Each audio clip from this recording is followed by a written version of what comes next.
الحديث عن الاتحاد حقيقة يطول ويطول، خاصة في هذه الفترة الحرجة اللي يمر فيها الفريق.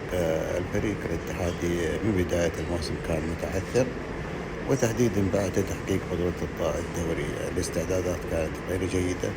الاستعداد للموسم بشكل عام كان سيء جدا، وهذا يشترك فيه نونو سانتو وتشترك فيه إدارة الفريق، لأنه ما هو من المعقول بطل الدوري وتنتظر استحقاقات عالمية ومحلية متعددة ويستعد بهذا الشكل المخجل اللي رأيناه أو رأينا انعكاسه على مستويات الفريق هذا الموسم.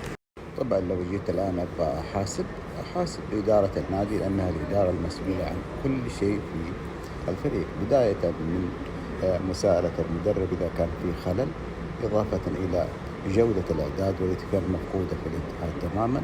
الفريق من خلال الموسم أو من خلال بداية الموسم اتضح أن الفريق يشتكي من العامل اللياقي، كذلك الأجهزة الطبية كانت سيئة، والدليل موجة الإصابات التي اجتاحت الفريق، واللي كان لها تأثير كبير كبير كبير في مستويات الفريق خلال فترة الدوري، بداية من انعطافة خسارة الهلال ثم الأهلي، وبعد ذلك انخرطت زي ما يقولون السبحة، فأصبح الفريق يعني يشهد غيابات متعددة، غيابات في المستوى، غيابات حتى في الروح اللي كان مشهود لها في الاتحاد خلال الفترات الماضية وخلال المواسم الماضية، اللي كانت الروح هي الطابع الرئيسي اللي يميز الفريق.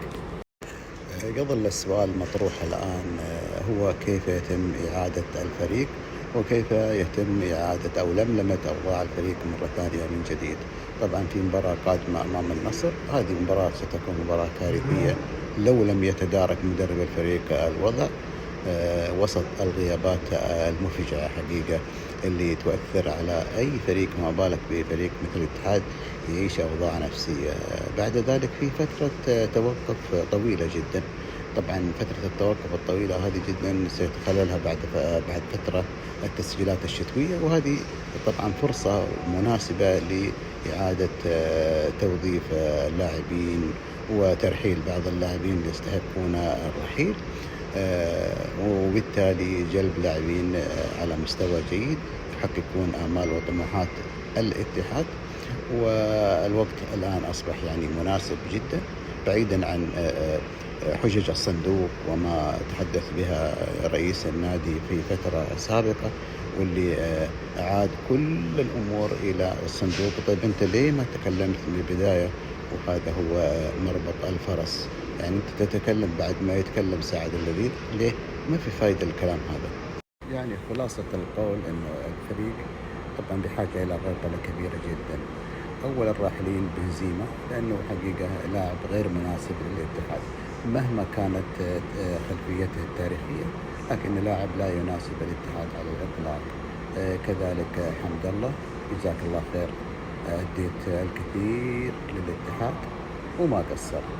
أحمد حجازي أنا أعتبره في القائمة الأولى، لأنه لاعب بدأ يتراجع مستواه بشكل مخيف. كذلك كورنادو، والوحيد اللي ممكن نستثنيه ربما رومارينو، لكن قروهي مع السلامة. كذلك المعيوف مع السلامة. يعني الفريق بحاجة إلى غربلة شاملة تعيد توهجه، خاصة في المرحلة القادمة.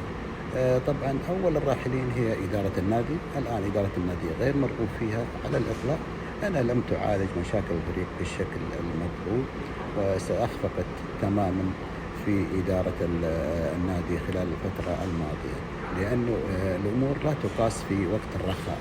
إذا جاءت المشاكل وعصبت بالفريق، هنا يظهر دور الإدارة القادرة والفاهمة على تلافي أوضاع الفريق وانتشال الفريق من القاع إلى القمة، وهذا غير متوفر في إدارة النهار الحالي.